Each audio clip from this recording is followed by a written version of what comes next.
title story. It's not a relative of mine, although for a brief shining moment we thought maybe he was. Giles Corey lived in Salem around the time of the witch trials. The trials took the life, as it turns out, of both him and his wife. Giles was never a particularly popular figure in town. They looked down on him primarily because by the time he arrived to the colony, to the New World, he'd already had 2 wives and was on his 3rd. And that didn't make him popular in Salem. It didn't rank, it didn't rate with all of the people who became his judges.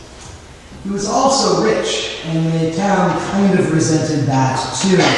Giles had an enormous amount of land, and while New England farms are famous for largely growing rocks, Giles, through his hard work and good efforts, seems to have had slightly better results than all of the farms around.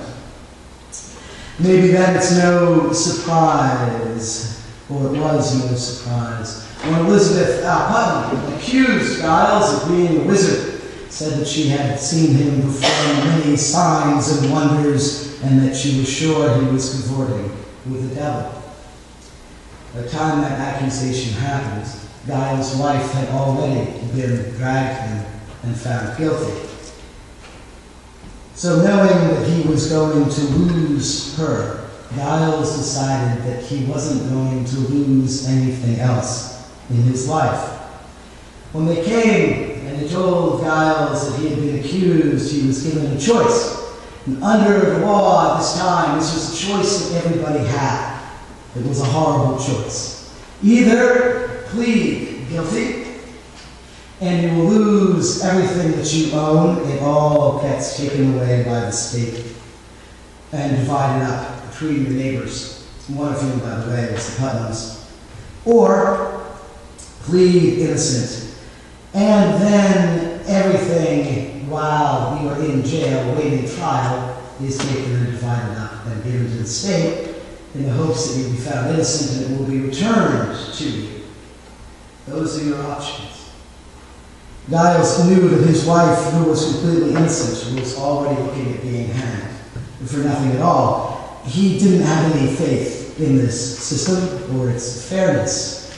So he simply refused to plead. He wouldn't say yes or no. Are you a witch? I'm not answering that one. That, of course, had a way of being dealt with, too. There was a combination in the law for people who didn't plead. And what happened to Giles is what happened to everyone. Torture. He was made to lie down on a flat board, and then on top of him another flat board was placed. He lay down on his back, and then on top of that, rocks were piled. With each large rock that was piled on top of him, he was asked again, plead. Are you innocent or are you guilty? Plead.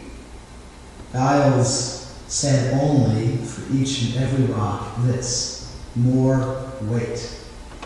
He said it over and over and over again. 3 times they put him in this contraption. 3 times. All they could get out of him was more weight. The only time that he failed to answer the question was when the weight was so great that it literally forced his tongue out of his mouth. The sheriff poked it back in with his cane and asked again, and Giles said, more weight. Finally, Giles couldn't do it anymore. Couldn't stand it anymore. The sheriff sort of sensed that he was on the way out and begged him one more time. Just plead guilty, Giles, he said. Plead guilty and have done with it. Be hanged and it's all over. But plead, just plead, make your plea.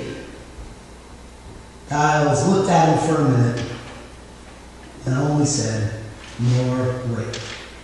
And when that final rock was put on, he died. It's not an easy thing to be a prophet. It's not an easy thing to stand up for what is right and true and just. It's not an easy thing. Giles, in his passing, managed to effect what he had hoped. His property became his own and remained his own. And in his will, it was divided up, not to his neighbors, not to the state, but to his children. He managed at least to give his children a life beyond kids. But what a horrible thing it is when God asks us to be prophets. What a horrible thing it is to be asked by God to go and bear the word of God to a nation. Isaiah, in this morning's reading, has the same problem. It's a very poetic reading in the middle of Isaiah. But to clarify, here's a synopsis of what goes on.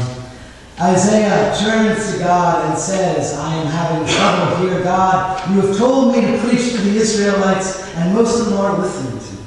I go and I speak and I talk myself hoarse, and most of them don't care. I go and I talk to these Israelites, and they're just ignoring me. God, what can I do?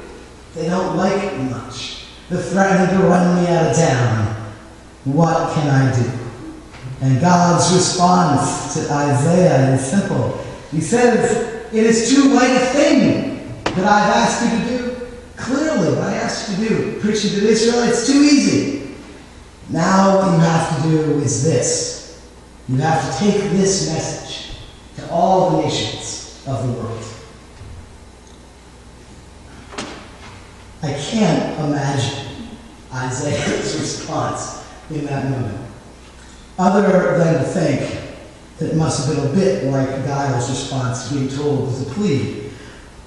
How dare God ask such a thing? Where is he coming from? What is it with this God who supposedly is this God of Isaiah's people? Isaiah is supposedly his prophet, but this is how God treats his friends? It's not surprising to us that God has so many enemies.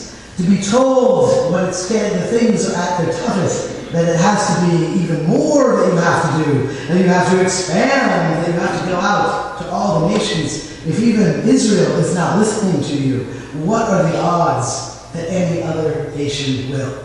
The Babylonians or the Assyrians? Surely they're not going to listen. There's a reward for being a prophet that you get this impossible task.